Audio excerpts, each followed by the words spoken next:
Hoje a gente vai mergulhar numa filosofia jurídica que, olha, pode até ser antiga, mas está mais viva do que nunca. E mais, ela está moldando as decisões que afetam o nosso dia a dia, agora mesmo. E tudo começa com essa pergunta. É ela que, no fundo, divide o pensamento jurídico.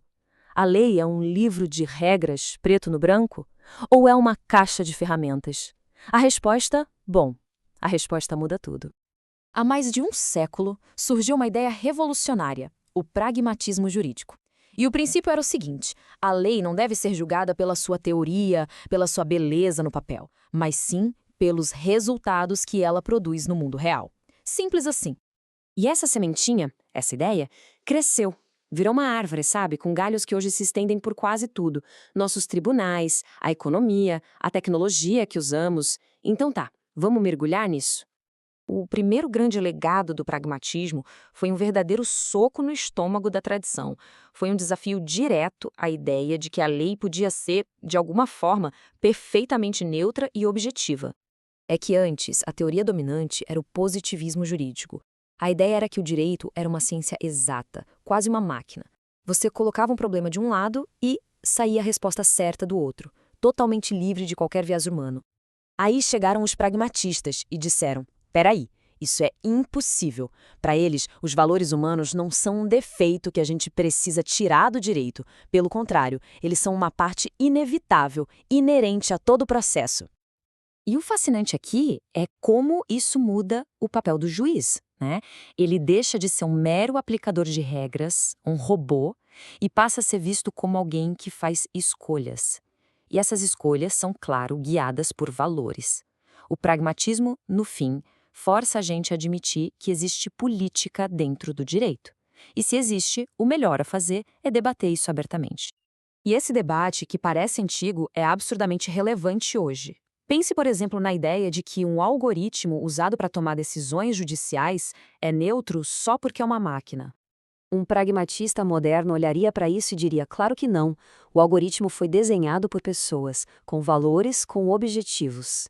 Ele nada mais é do que um reflexo das escolhas de quem o programou.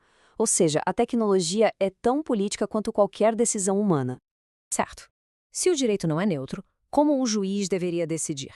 O pragmatismo tem uma resposta bem clara para isso, olhando para frente, para as consequências práticas de cada decisão. Vamos pegar o exemplo de uma sentença criminal. Um juiz mais formalista se preocupa com a regra, com a proporção certinha entre o crime e a pena. Já o juiz consequencialista, ele vai além. Ele se pergunta: o que vai acontecer com essa pessoa e com a sociedade se eu aplicar essa pena? Isso vai levar à reabilitação ou a mais crime no futuro? A mesma lógica vale para uma indenização. O foco não é só calcular o prejuízo que já aconteceu, é pensar no efeito dominó da decisão. Uma indenização gigante pode quebrar uma empresa, gerar desemprego e afetar uma comunidade inteira. Tudo isso entra na conta. E num caso de guarda, que é super delicado, a abordagem pragmática não olha só quem ganha mais. A busca é por entender qual cenário vai resultar na vida mais saudável e feliz para a criança, levando em conta todos os fatores emocionais e materiais. Isso aqui ilustra perfeitamente a profundidade da coisa. Um juiz consequencialista não decide no vácuo. É feita uma análise de impacto super complexa, avaliando as consequências em várias dimensões: pessoal, econômica, social e até na confiança que as pessoas têm no sistema de justiça. Esse foco todo nas consequências acabou dando origem a um dos legados mais influentes e às vezes polêmicos do pragmatismo, a escola da análise econômica do direito. Basicamente, a ideia de medir os resultados da lei em termos de eficiência. A metodologia é bem direta, mas poderosa. Primeiro, se define um objetivo claro. Depois, se tenta colocar na ponta do lápis os custos e os benefícios de uma lei que busca aquele objetivo. E, por fim, se escolhe a opção que traz o maior benefício líquido para a sociedade. Vamos por um exemplo prático. Pensemos numa lei ambiental. O custo para uma fábrica instalar e manter filtros novos por 10 anos é de R$ 1,5 milhão. Agora, o benefício. Com o ar mais limpo, a economia chega a R$ 150 milhões. Isso calculando vidas salvas e a redução de gastos com doenças respiratórias. O ponto crucial é esse. O benefício é 100 vezes maior que o custo. Logo, a lei é eficiente. E assim a gente chega ao quarto galho, que mostra como o pragmatismo não ficou parado no tempo. De jeito nenhum. Ele continua evoluindo para dar conta dos desafios supercomplexos do século XXI. Sabe, o realismo jurídico clássico se concentrava muito em como um único juiz pensava e decidia. O realismo moderno expande isso.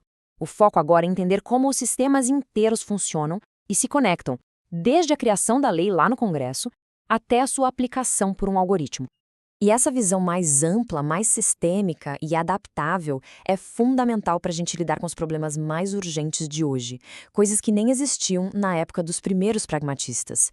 Pense em regulação de inteligência artificial, direito climático, tudo isso exige esse pensamento flexível e focado em resultados. Essa é a grande questão que o pragmatismo moderno tenta responder. Uma abordagem antiga, com regras super rígidas, simplesmente não funcionaria. O pragmatismo sugere leis mais flexíveis, que possam ser ajustadas à medida que a gente vai entendendo melhor a tecnologia e seus impactos. E aqui a gente vê como tudo se conecta. A crítica ao positivismo dá a base filosófica.